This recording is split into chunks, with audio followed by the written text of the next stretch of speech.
할렐루야. 우리 존경하는 우리 박 목사님 이렇게 강단을 허락해 주셔서 함께 예배 드릴 수 있도록 인도해 주신 것 감사드리고요. 또 우리 모든 당회원들과 우리 교회 성도님들께 감사를 드립니다. 제가 처음 들어왔을 때 좀 일찍 와서 앞에 앉았는데 이렇게 많이 모이신지 몰랐네요. 감사합니다. 제가 우리 샘물교회를 생각할 때마다 늘 가슴에 참 이렇게 귀한 진한 감동이 있는 교회, 이렇게 표현하고 싶습니다. 참으로 이 거룩한 영향력을 이 시대의 교회들이 잃어버리고 있는 이 때에 참 놀라운 영향력을 이 조국 교회와 또 세계 열방 가운데 펼쳐지고 있는 우리 샘물교회, 참 너무 귀한 교회다. 근데 이 귀한 교회 보니까 성도님들이 아주 더 귀하시네요. 너무 좋습니다. 진심으로 여러분들을 축복하고 오늘 저와 함께 이 귀한 말씀을 통해서 하나님의 귀하신 은총과 위로와 평강이 피차간 안에 더욱 넘쳐나시기를 간절히 소망합니다. 기도 한번 하겠습니다. 하나님 아버지, 주님의 크신 은혜와 사랑을 감사합니다. 이 복된 주일에 우리를 불러주시고 하나님의 거룩한 은혜의 보좌 앞에 우리를 다시금 세워주시니 감사를 드립니다. 하나님의 은혜가 아니고서는 단 한순간도 설 수 없는 우리이기에 오늘도 주의 은혜를 사모합니다. 하나님께서 우리를 만져주시고 위로하시며 주님의 거룩한 은혜의 역사 앞에 다시금 우리를 새롭게 변화시켜 주시옵소서. 성령님 함께 하시며 우리의 형편과 처지는 모두 다를지라도 주께서 역사하실 때에 한 말씀으로 하나님의 거룩하신 능력의 역사로 우리가 다시금 주의 뜻을 분별하며 새롭게 시작되는 이 한 주간 세상을 향하여 힘있게 나갈 줄 믿사오니 주여 이곳에 임재하여 주시옵소서. 예수님의 이름으로 기도하옵나이다. 아멘.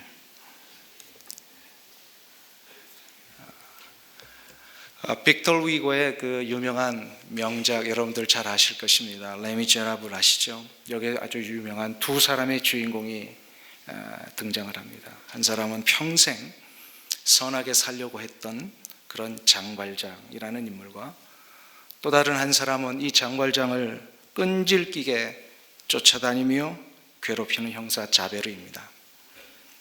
그러나 불란서 혁명이 터지고 나서 이 두 사람의 위치는 완전히 역전이 됩니다.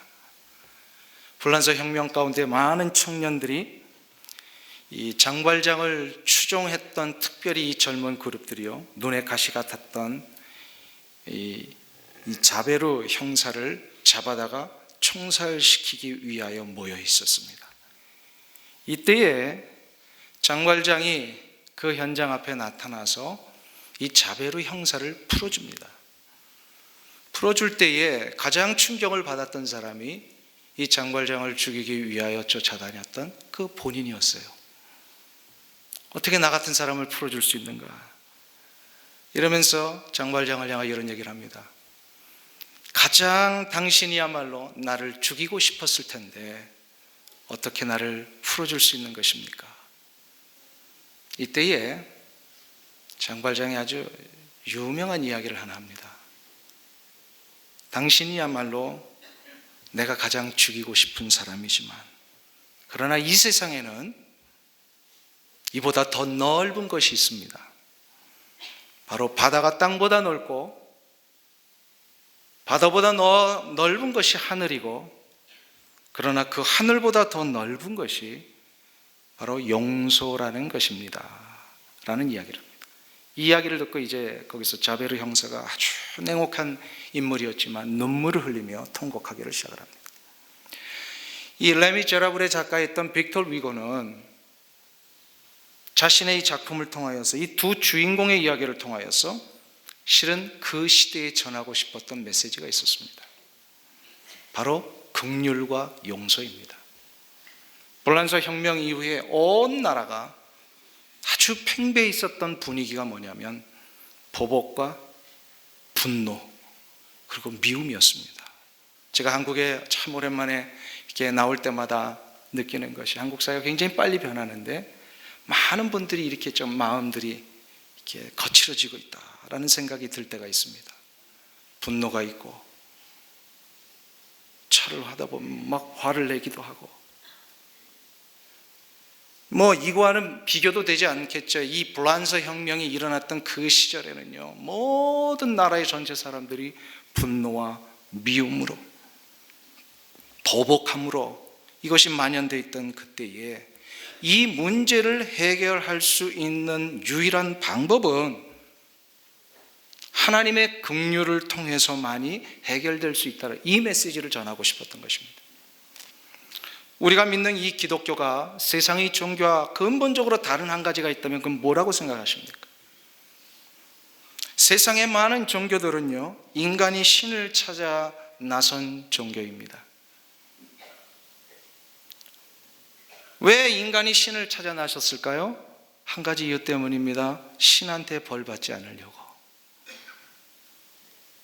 신의 마음을 달래서 어떻게든 내 마음속에 있었던 이 아픔과 고통의 문제 한번 해결해 보려고. 그래서 신 앞에 벌을 받지 않기 위하여 찾아 나섰던 종교가 세상의 종교라면, 그래서 이들은 세상의 종교를 가만히 한번 보세요. 신 앞에 벌을 받지 않으려고 선행을 합니다. 구제를 합니다. 그리고 불교식의 용어로 하면 업보를 쌓습니다. 만일에 이 일에 여기서 조금이라도 벗어난다면 저들은 벌을 받을 거라고 하는 이 두려움들이 다 있습니다. 그런데 우리 기독교는 다릅니다. 그와는 전반적으로. 기독교는요, 인간이 신을 찾아 나서는 그 종교와는 전혀 다른 하나님께서 우리 인간을 찾아오신 것입니다. 오히려 하나님이 인간을 찾아오셔서 죽을 수밖에 없었고 벌을 받을 수밖에 없었던 우리를 살리시기 위하여 긍휼과 자비와 은혜를 부어주셨습니다. 이게 너무나도 다른 겁니다. 긍휼이라고 하는 이 단어를 히브리어로는 헤세드라고 하는 단어를 씁니다. 아마 들어보셨을 거예요. 헤세드. 이 헤세드는요, 하나님의 이 생명의 역사, 구원의 역사를 이루시기 위한 통로라고 할 수가 있습니다. 이 헤세드는 영원히 죽음 가운데 빠졌던 우리를 구원해 내시고 생명의 삶으로 인도해 내시는 하나님의 일방적인 사랑의 행위이셨어요. 그래서 이 헤세드 때문에, 곧 하나님의 이 자비와 긍휼하심 때문에 우리가 지금 이 자리에 서 있는 것입니다. 구약 같으면 이 자리에 여러분들 한 사람도 서서 예배 드릴 수 없습니다. 하나님을 직접 대면하기만 하면 다 죽게 되었던 그런 우리의 처지였어요. 왜? 죄 때문에. 그런데 이런 우리를 하나님이 찾아오셔서 은혜를 주셔서 긍휼을 베풀으셔서 구원하셨습니다. 그래서 우리가 이렇게 예배 드려도 죽지 않는 거예요. 이 자리에 서서 하나님을 직접 영적으로 만나며 하나님을 대할 수 있는 것입니다. 그런데 더 놀라운 사실이 하나 있습니다.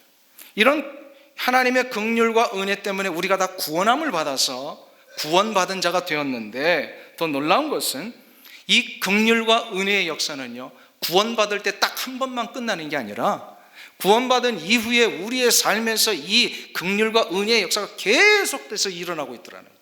계속해서 일어나고 있어요. 이 헤세드는 그래서 우리의 영혼의 구원뿐만 아니라 우리 성도가 이 세상을 살아가는 동안에 우리의 삶을 회복시키고 우리를 유지하며 우리를 치유하고 우리를 다시금 강하게 일으켜 주시는 실은 하나님의 열심이다라고 할 수 있는 거예요. 열심이다. 하나님은 우리를 구원하신 이후에 이 세상 사는 동안에 구원받은 성도들이 넘어지지 아니하고 성도답게 살 수 있도록 이 헤세드를 우리 삶 가운데 계속해서 허락하고 계십니다. 그런데 이 헤세드의 은혜, 긍휼을 받는 자마다 우리의 삶에 나타나는 세 가지의 놀라운 결과가 있습니다. 이 놀라운 세 가지가 무엇이냐? 조금씩 이렇게 나눠서 살펴본다면요, 첫 번째로 우리가 이 헤세드를 경험하잖아요. 그러면 죄책감으로부터 해방을 경험합니다. 여기서 중요한 건 죄와 죄책감을 좀 구별할 줄 알아야 돼요. 죄의 문제와 죄책감의 문제. 죄책감의 문제로 고민했던 성경에 아주 대표적인 인물이 있다면 저는 다윗을 들고 싶습니다. 다윗은 하나님 앞에서 마음에 합한 자라고 인정받은 자였지만 굉장히 또 실수가 많았어요. 그래서 죄도 많이 지었어요. 그런데 다윗의 장점 중에 하나가 뭐냐? 죄 짓자마자 곧바로 회개합니다. 이게 아주 다윗의 큰 장점이에요. 그래서 이 다윗이 죄를 짓고 나서는 회개할 때마다 어떤 문제에 사로잡히게 되면 이 죄책감에 사로잡히는 문제가 해결이 안 되고 있었습니다. 이것이 얼마나 그의 삶에 심각했던지 이 고통으로부터 헤어나오길 위하여 부르짖었던 성경의 수많은 그 구절 가운데 이 시편들이 있습니다. 시편의 많은 부분들이 바로 자신의 이 죄책감의 문제를 좀 해결하고 싶어가지고, 그 대표적인 구절이요, 시편 32편 3절에서 4절 말씀입니다. 그 다윗이 이런 고백을 합니다. 내가 토술치 아니할 때 종일 신음함으로 내 뼈가 쇠하였도다. 주의 손이 주야로 나를 누르시오니 내 진액이 화여 여름 가물에 마른같이 되었도다. 이렇게 말씀합니다. 이게 무슨 말씀일까요? 제가 읽은 이 본문이 개역개정인데 오늘 와서 보니까 우리 샘물교회는 성경이 조금 다른 것 같아요. 뭐죠? 뭐라 그럽니까? 새번역. 예. 이 새번역에서는 아마 더 자세히 이 뉘앙스가 번역된 줄로 압니다. 무슨 얘기냐면요, 이 시편 32편에 보면 자기가 무슨 죄를 졌는지 정확하게 나오지는 않지만 이 죄의 문제 때문에 하나님 앞에 고백을 했어요.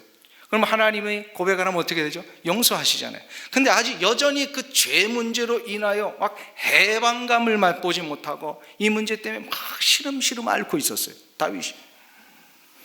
여기서 그래서 우리가 이 부분을 조금 점검하고 정리하고 갈 필요가 있어요. 죄와 죄책감의 문제입니다. 성경에서 죄라고 할 때는요, 자꾸 이렇게 뭐 좀 신학적인 용어를 써서 죄송합니다만 히브리어로 하마르티아라고 하는 단어를 씁니다. 하마르티아는 더 정확하게 번역을 하면요, 관역에서 벗어났다, 그런 뜻이에요. 관역에서 벗어났다. 즉 하나님이 정해 놓으신 이 기준이 있는데 이 기준에서 벗어난 모든 것은 다 죄라는 거예요. 그러니까 하나님이 성경에서 우리에게 어떻게 하라, 또 어떻게 하지 말라, 이런 기준들을 다 주셨는데 죄란 뭐냐? 하나님이 하라고 하신 것을 안 하는 것, 하나님이 하지 말라고 하신 것을 굳이 사람들은 또 이렇게 하는 사람들이 있어요. 이게 이제 죄입니다. 근데 이 죄는 이 관역에서 벗어난 것입니다. 근데 엄밀하게 따져보면 관역에서 벗어난 것은요, 죄의 결과들입니다. 죄는 어디서부터 이미 벗어나고 있었냐면요, 내 마음의 조준에서부터 벗어나 있는 거예요. 이미 결과가 나타나기도 전에 이 죄의 문제는요, 내 마음에서부터 벗어났기 때문에 관역판을 향하여 조준이 잘못되어 있으면요, 결국은 결과적으로 다 죄를 짓게 돼 있어요. 그래서 주님이 말씀하셨죠? 여자를 보고 음욕을 품는 자마다 이미 무슨 죄를 저질렀다고요? 간음죄 저질렀어요. 간음죄를 실제로 액션을 취한 게 아니에요. 그런데 뭐예요? 주님 분명히 얘기해요. 이미 너의 마음의 조준에서부터 이게 잘못됐다는 거예요. 형제를 보고 미워하면 이미 이건 살인죄를 저질렀다. 이웃의 물건을 보고 내 마음에 욕심이 일어나고 탐심이 일어나면 이거 벌써 도둑질한 거다. 이렇게 말씀을 하고 계시는 거예요. 그러니까 뭐냐면 내 마음의 조준이 벌써 잘못되어 있으면 이건 분명히 관역판에서 벗어나게 되어 있는 겁니다. 그러면 이 죄의 문제를 이렇게 차례로 좀 점검을 해봐야 되는데, 우리의 마음의 조준이 잘못되어 있으면 이것은 우리의 마음의 조준을 다시금 회복하면 됩니다. 그게 바로 뭐예요? 회개입니다. 그래서 죄의 마음, 성향이 우리의 마음에서부터 일어날 때 이 문제를 해결하는 방법은 내 마음 속에 있는 조준을 회복시키는 거예요. 돌이키는 거예요.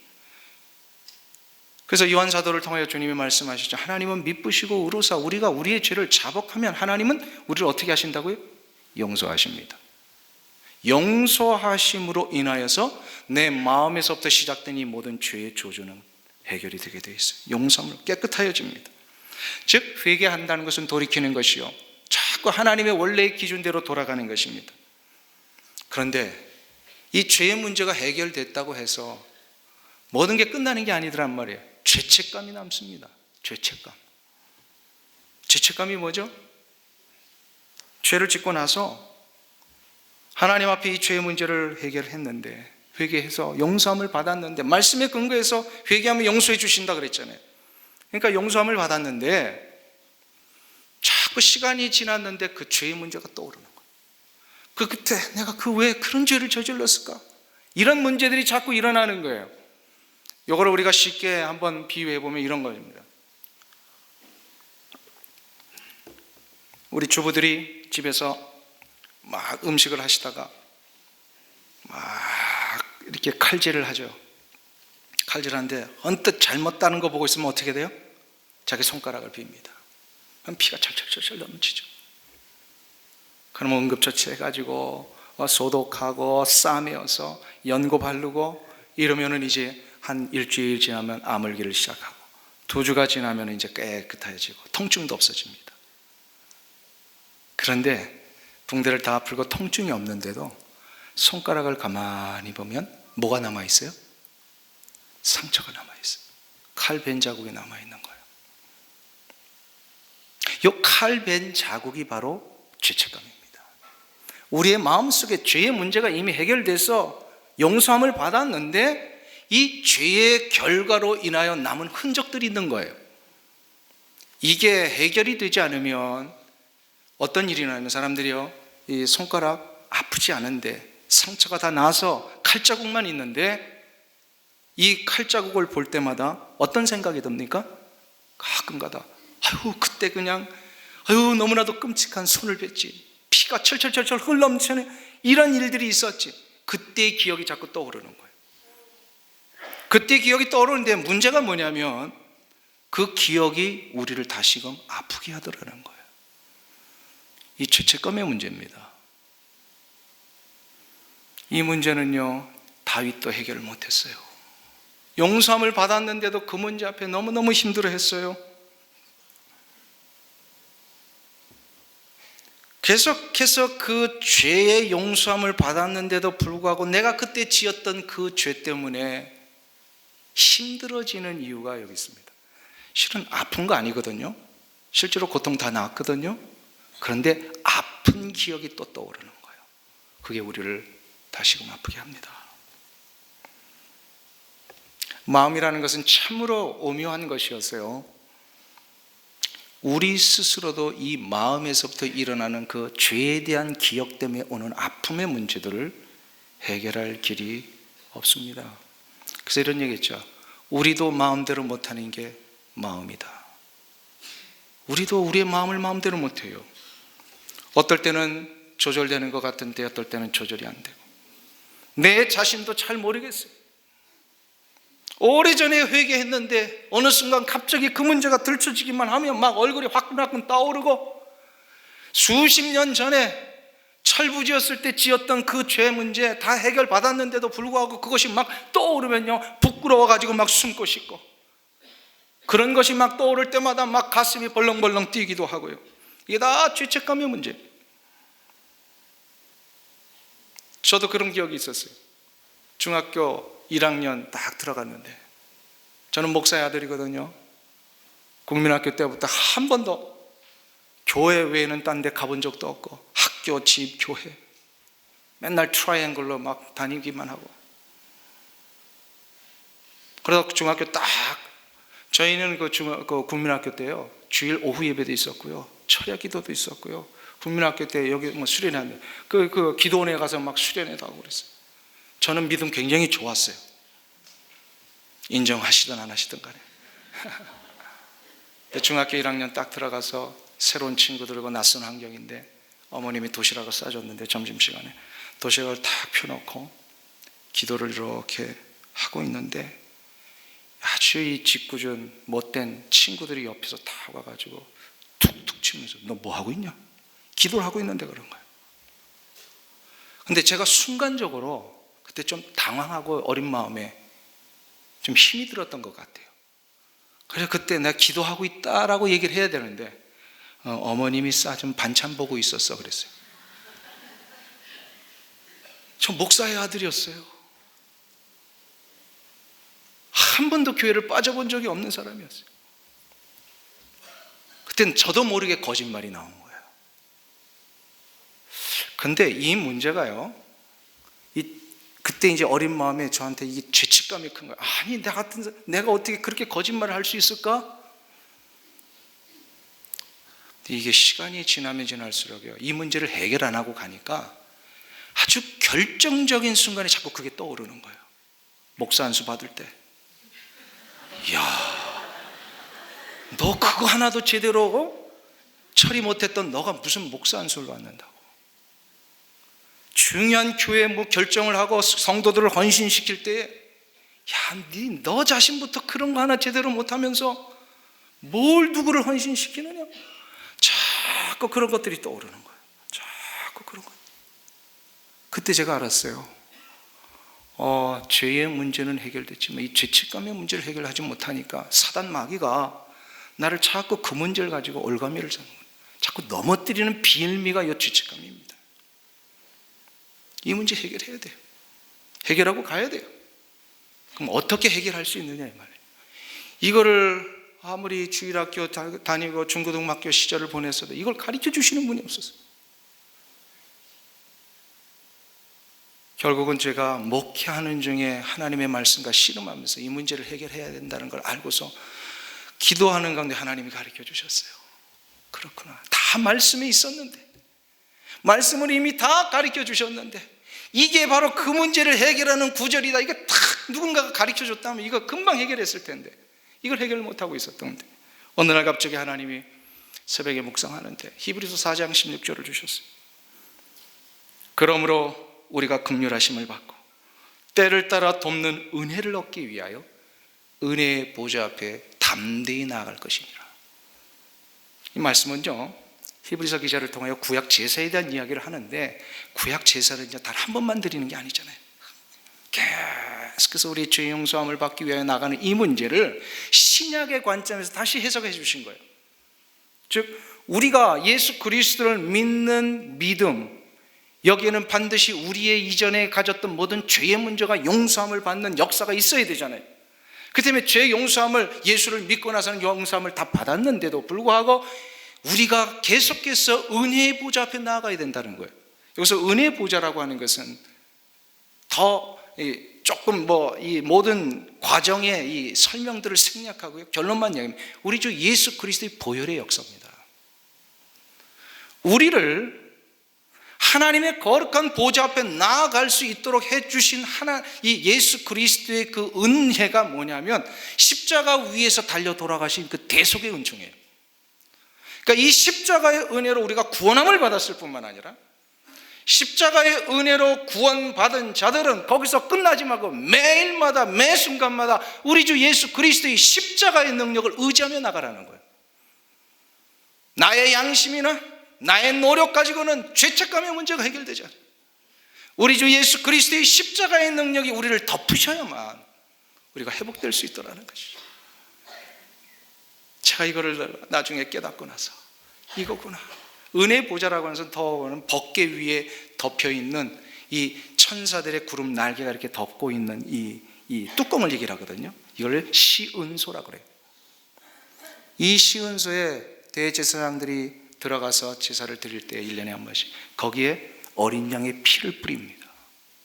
피 뿌림이 있는 그 현장에, 그래서 하나님이 우리 인간들을 용서하시고 내려오신다. 그래서 시은소다. 은혜가 내리는 장소다. mercy seat. 이렇게 얘기를 해요. 즉 어린 양의 피 뿌림이 있는 곳에 하나님의 은총이 임하실 때 우리는 해방감을 얻을 수 있는 거예요.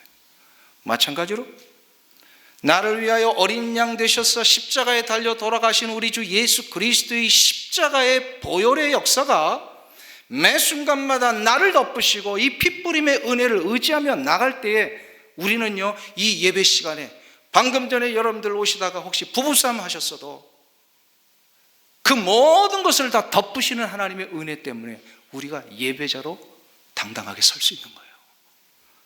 그러니까 이 예수 그리스도의 십자가의 보혈의 은총은 우리의 삶의 모든 영역에서 다 필요합니다. 우리의 가정에 예수 그리스도의 보혈이 흐르게 하여 주옵소서.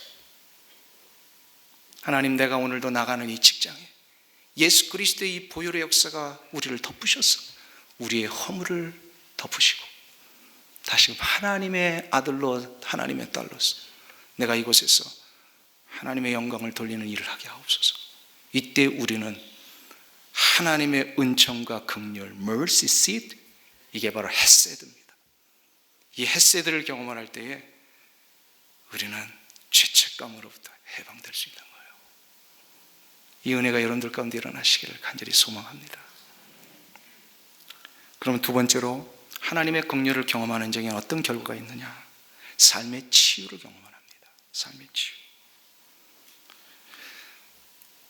요한복음 5장에 보면 베데스다 목가에 38년 된 병자의 이야기가 나오는 거 아시죠?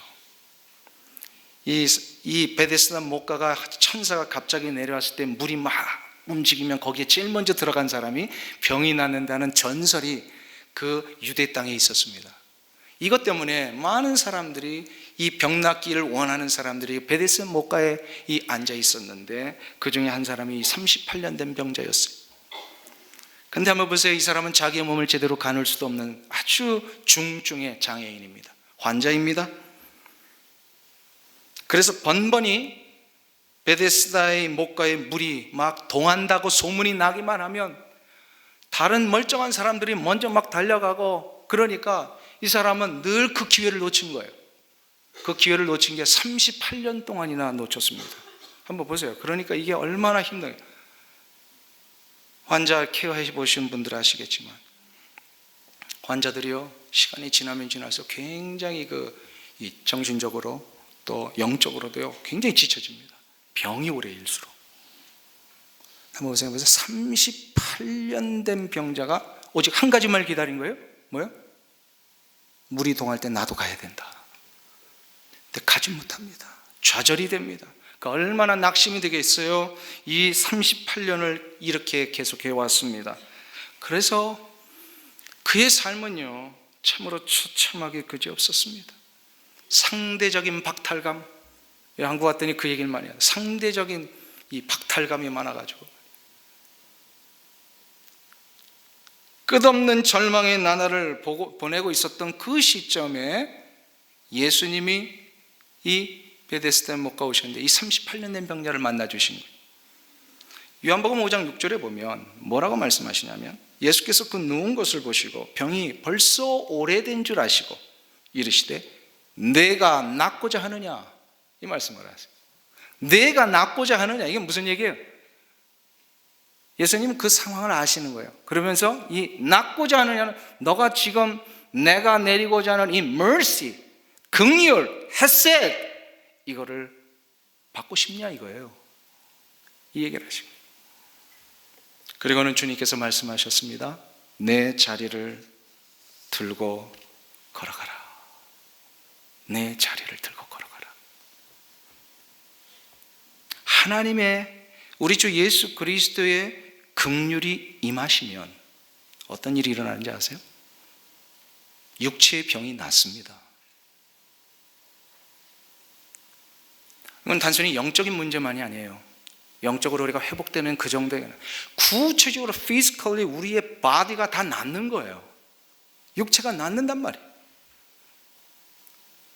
이 베데스다 목가의 이 38년 된 병자가 이 말 한마디 어떻게 했어요? 진짜 일어나서 걸어갔잖아요. 이것은요 2000년이 지난 이 시대에도 동일하게 일어나는 하나님의 역사입니다. 이 38년 된 병자는요 자기를 누군가가 이 연못 속으로 던져 주어야만 병이 날 것으로 생각을 했어요. 근데 주님은요 그에게 베데스다 목가에 물 한 방울도 만지지 않게 하시면서 그를 회복시키셨어요. 무슨 얘기입니까? 우리의 낫고 일어서는 문제는요, 다른 게 아니라 주 예수 그리스도의 긍휼, 은총. 우리 샘물교회 이름이 은혜 샘물교회인데 이게 얼마나 좋은 이름인지 몰라요. 은혜가 임하실 때에 회복과 치유가 일어납니다. 베데스다, 이게 아시잖아요. 여러분들 잘 알아요. 무슨 단어의 합성어인지. 베트, 집입니다. 헤세드의 합성어예요. 그러니까 자비의 집이란 뜻이에요. 근데 물리적으로 아무리 자비의 집이라고 명명을 해놔도 전혀 혜택을 못 받고 있었어요. 38년 된 병자는. 실제로 그 안에 들어간다고 해서 이게 또 해결되는 문제들이 아니더라고요. 여러분 뭐 성지순례 갔다 오신 분들은 아시겠지만 베데스다 목가 지금도 있어요. 거기 가면은요, 거기 조금 웅덩이에 물이 고여 있어요. 거기 잠깐 이렇게 물 한 방울 tou쳐서 자기 이마에 이렇게 딱 묻힌다고 해서 두통이 낫느냐? 그거 아니에요. 주님은 이 38년 된 병자를 통해 뭘 가르쳐 주시는 걸까요? 바로 진정한 긍휼은 예수 그리스도가 함께 하실 때 일어난다는 거예요. 주님의 은총이 임하는 그 현장이 바로 자비의 집이 된다는 것입니다. 사랑하는 우리 은혜 샘물교회 성도님 여러분, 뭔가 여러분의 삶의 현장에서 회복되기를 원하십니까? 여러분의 육체가 낫기를 원하십니까? 직장의 문제가 해결되기를 원하세요? 계획했던 모든 사업의 인생의 길들이 열리기를 원하세요? 그렇다면 그 문제의 해결은요, 바로 우리 주 예수 그리스도의 긍휼하심이 임하시면 됩니다. 긍휼하심이 임하시면. 하나님이 나와 함께 계시다는 이것을 확신하는 자에게는 놀라운 능력의 역사를. 아주 오래전에, 한 10년 전의 일인데요, 제가 미국에서 결혼식 주례를 하고 끝나고 나면은 여기는 다 지하에 내려가서 갈비탕 드시는데 거기는요 한 3시간 4시간을 피로연을 해요. 그래가지고 딱 끝나면은 이 옆에 그 홀을 빌려가지고 원형 테이블에서 뭐 이렇게 이제 다 좌석이 예약돼 있어가지고 거기서 이제 하는데 저한테 이제 주례자라고 맨 앞좌석에 다른 목사님들하고 같이 이렇게 마련을 해 주셨어요. 그래서 저희 부부하고 다른 목사님 가정 이렇게 같이 앉았는데 그 목사님 가정이요, 나이는 저보다 훨씬 많아 보이시는데 아주 어린 딸이 하나 있었어요. 근데 그 어린 딸을 제가 옆에서 이렇게 보니까 다운 신드롬을 앓고 있는 거예요. 다운 신드롬, 그러니까 이제 한국말로 다운 증후군이죠. 얼굴 딱 보면 알잖아요. 근데 이 다운 신드롬을 앓고 있는 이 딸애를 옆에서 얼마나 예뻐하시고 얼마나 이렇게 막 지극히 돌보시고 그리고 막 이렇게 농담도 하고 이런 모습을 보면서 참 귀하시다. 장애를 안고 있는 이 가정들 아시잖아요. 그 장애를 안고 있는 아이 때문에 가정들이 얼마나 힘드십니까? 근데 전혀 그런 내색을 안 하시는 거예요. 근데 더 놀라운 사실은 그 아이를 부르실 때 Hello Joy, Joy 막 이러면서 부르시는 거예요. Joy가 뭐예요? 기쁨이에요. 그 아이를 기쁨이라고 해요. 나중에 뭐 알겠지만 그 아이의 이름이 따로 있었어요. 근데 그의 애칭으로 Joy, Joy 이렇게 부르시는 거예요. 그래서 제가 조용히 목사님한테 물어봤어요. 목사님 어떻게 이 다운 신드롬을 앓고 있는 딸애를 Joy라고 부르십니까? 네 목사님이 간증을 해주시는데 자기도 처음엔 잘 못했대요. 다운 신드롬 아이가 태어나니까 가정이 부담이 되고 힘이 들고 어려워가지고 그러면서 이제 장애 사역을 하는 전문가들하고 만나면서 이분이 나중에 하나님의 희한 은혜를 하나 깨달았어요. 우리가 볼 때는 이 발달 장애를 안고 있는 이 다운 신드롬이라든지 또 이 여기 어티즘을 뭐라 그러죠? 자폐 같은 아이들, 이런 아이들을 힘든 게 누가 힘드냐면 옆에서 지켜보는 가족들이 힘든 거지 실제로 그 아이들은 자기들의 내면 속이 굉장히 기쁘다는 거예요. 그 아이는요 불편하지 않은 거예요. 그 아이는 내면 속에 하나님이 주시는 그 고유의 세계 속에서 자기 나름대로 이 기쁨을 누리면서 살고 있는 거라는 거예요. 이거를 이 목사님이 나중에 깨달으셨어요. 그렇구나. 이미 하나님은 우리 사랑하는 딸 조이에게 이 기쁨의 삶을 허락하셨는데 내가 그것을 모르고 이 아이 때문에 부담이 되고 어디 데리고 나가려도 나가지도 못하고 이러다가 이분이 완전히 바뀌신 거예요. 자신 있게 이제 이 아이는 스스로 자기 내면 속에서 행복해하고 있고, 그러니까 이 아이들을 막 다른 일반 사람들 모임에도 같이 데리고 나가고 그러면서 애칭으로 이 아이를 조이로 바꾸신 거예요. 그렇구나. 수십 년이 지나도 해결되지 않았던 이 고민과 아픔, 뭔가 내 나름대로 이 육체적으로 물질적으로 이 문제를 해결하기는 하면 나는 해방될 것 같았던 그 모든 문제들 한번 보세요. 그게 진짜 해방이 되는가? 안 되더라고요. 그런데 한 가지를 경험하기 시작하면서부터 뭐예요? 하나님이 함께 하셔서 긍휼과 은혜를 베푸시기만 하면 세상 사람들이 뭐라 해도 내 안에서부터는 형용할 수 없는 기쁨과 감격과 자유함이 시작이 되는 거예요. 이게 바로 진정한 치유입니다. 진정한 치유예요. 사랑하는 은혜의 샘물교회 성도님 여러분, 하나님의 긍휼은요 지금도 허락하고 계십니다. 이 긍휼과 은혜를 구하십시오. 그리고 한 번만 경험해 보세요. 육체의 문제가 낫습니다. 가정의 문제들이 해결됩니다. 많은 한국 젊은이들이 지금 굉장히 고뇌 가운데 있다는 얘기를 들었습니다. 인생의 고뇌 문제는요 하나님의 긍휼과 자비하심이 임하시면 해결됩니다. 이 은혜가 있기를 간절히 소망합니다.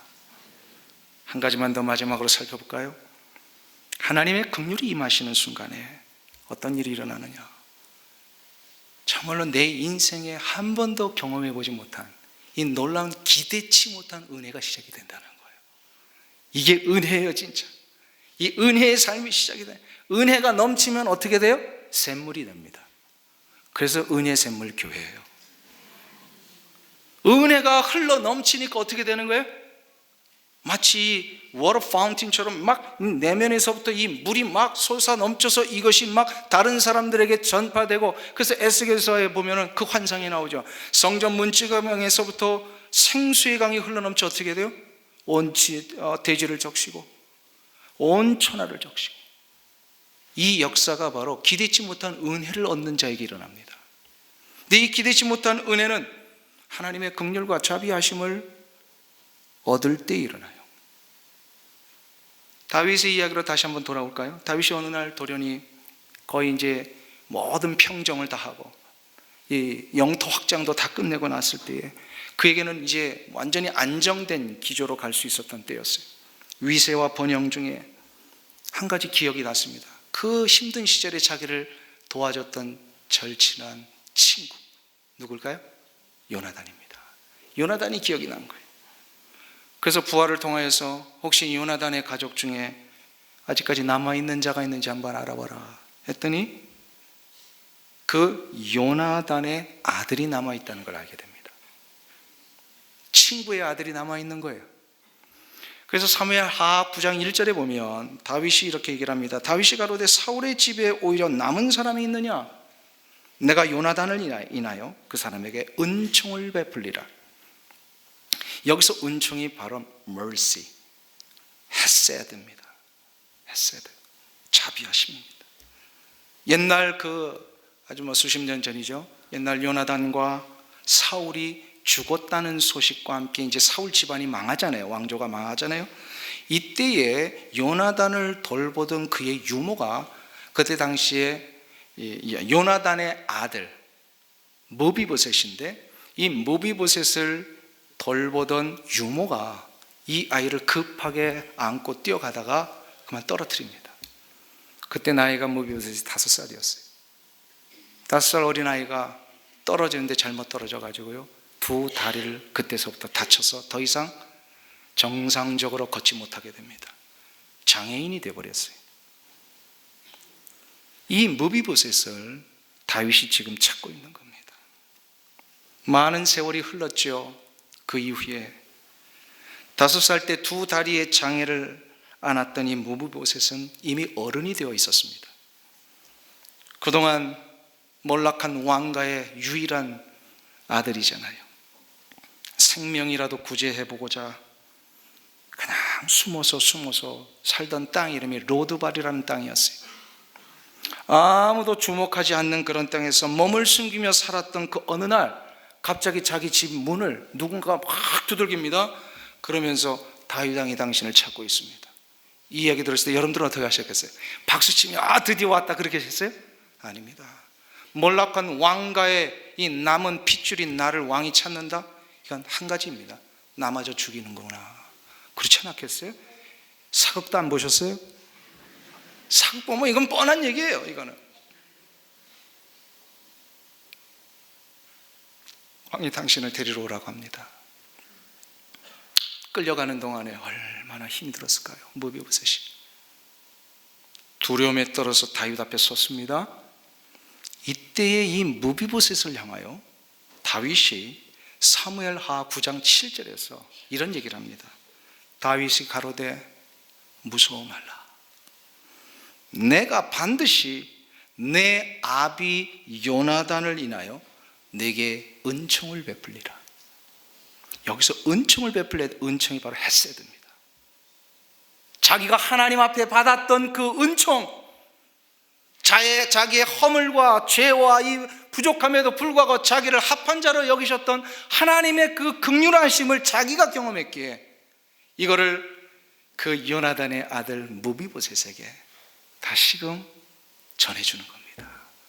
내가 받은 은총, 내가 너에게 줄 수 있다. 다윗은 무비보셋에게 그 아버지 요나단으로 인하여 긍휼을 베풀었을 뿐만 아니라 그의 할아버지 사울에게 속하였던 모든 재산들을 다 도로 찾게 해줍니다. 그리고 그것도 부족하여 자기 가족으로 삼습니다. 그래서 가족으로 삼았다는 아주 결정적인 증거가 뭐야? 다윗의 식탁에 그를 초대하잖아요. 왕의 식탁에는 왕의 가족들만 앉을 수 있는 거예요. 가족같이 여기는 사람들만. 무비보셋을 초대합니다. 이 부분에 대하여 그 찰스 스윈덜 목사님이라고 미국에서 아주 가정사역 많이 하시고 강해 설교하시는 그 목사님이요, 요 본문을 너무나도 이 상상력을 동원해서 멋지게 해석을, 의역을 하셨어요. 한국에도 그분의 책이 번역된 걸로 알고 있습니다. The Grace Awakening이라고 은혜의 각성이라는 책으로 번역이 됐어요. 나중에 한번 보세요. 거기에 내용이 나오는 걸 제가 잠깐 이렇게 인용을 해서 전해드릴 테니까 한번 들어보세요. 조금 제가 이렇게 어색한 부분을 고쳐가지고 의역을 했습니다. 커다란 왕궁의 식탁에 시녀들이 준비한 풍성한 음식이 놓여 있습니다. 식사를 알리는 종이 알리자 맨 먼저 똑똑하고 스마트한 다윗의 아들 암논이 저벅저벅 나타나서 자신의 자리에 앉습니다. 조금 있으니까 아름다운 드레스를 입은 다말이 걸어와서 앉았습니다. 그 다음에는 모든 여자의 사랑을 받았던 압살롬이 의기양양하게 나타나 정해진 자리에 앉습니다. 압살롬이 잘생겼다 그랬죠. 많은 여자들의 선망의 대상이었답니다. 그리고 또 누가 앉을까요? 솔로몬은 책을 들고 나옵니다. 아마도 공부하다 나온 것 같습니다. 누가 보더라도 차기 왕다운 모습을 한 솔로몬도 왕의 자리에 왼쪽에 앉았습니다. 그리고 그 식탁에는 왕이 충성스럽게 여기는 요압 장군도 배석했을 것입니다. 앉아있는 사람마다 정말 기골이 장대하고 멋있는 자들이었습니다. 그런데 맨 나중에 한 사람이 나타나는데 바로 무비보셋이었습니다.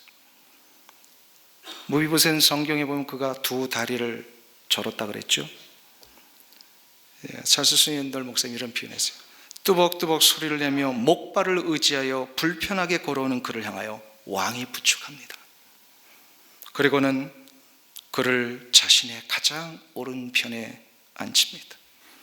곧이어 다윗 왕은 자신이 입었던 그 왕의 로브를 풀어다가 불편한 그의 다리를 덮어주었습니다. 그러면서 요 마지막 그 표현이 뭐냐면 기대하지 못했던 은혜였습니다. 이런 표현을 합니다. Unexpected grace. 기대하지 못했던 은혜. 사랑하는 은혜샘물교회 성도님 여러분, 이 모습이 바로 하나님이 우리에게 베푸신 은혜입니다. 인생의 황량한 곳에 홀로 목 놓아 울며 앉아있던 우리를 하나님 부르셔서 이미 천국의 식탁에 우리를 초대해 주셨습니다.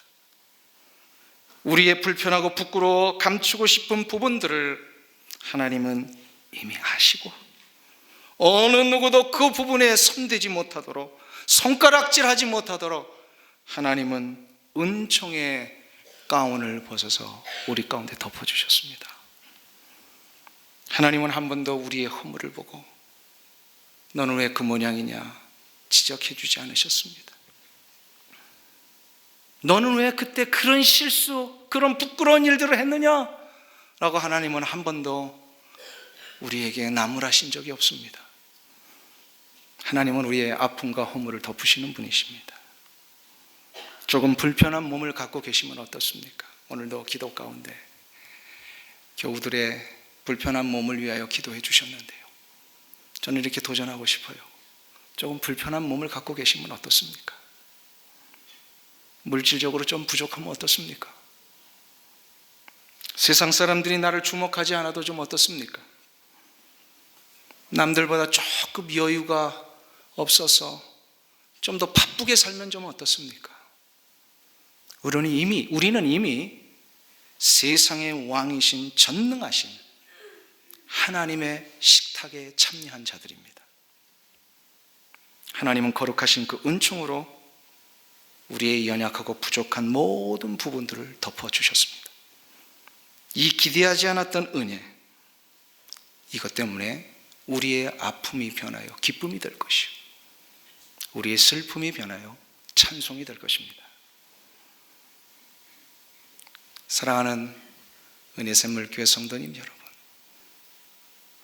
하나님의 은총을 입은 자답게 당당하게 오늘부터 시작되는 새로운 한 주간 세상에서 하나님의 자녀의 모습이 무엇인지, 하나님의 자녀답게 사는 것이 무엇인지를 보여주며 세상에 영향력을 끼치며 살아가시는 귀한 성도님들 되시기를 주님의 이름으로 축원합니다.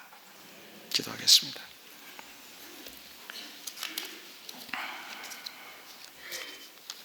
하나님 아버지, 아무리 허물이 많고 부족해도 우리 주 예수 그리스도의 십자가의 은총의 날개로 우리를 덮어주셨기에 우리는 이미 부요한 자요, 능력 있는 자요, 이미 우리에게는 일어서는 힘이 주어진 줄로 믿습니다. 사랑하는 모든 성도님들, 이 한 주간 하나님의 은총과 자비와 긍휼의 역사를 누리며 가정을 일으키고 사회를 변화시키며 우리 교회를 향한 하나님의 거룩한 뜻을 세상 앞에 실천하며 나가는 귀한 성도님들 다 되게 하여 주시옵소서. 예수님의 이름으로 기도하옵나이다. 아멘.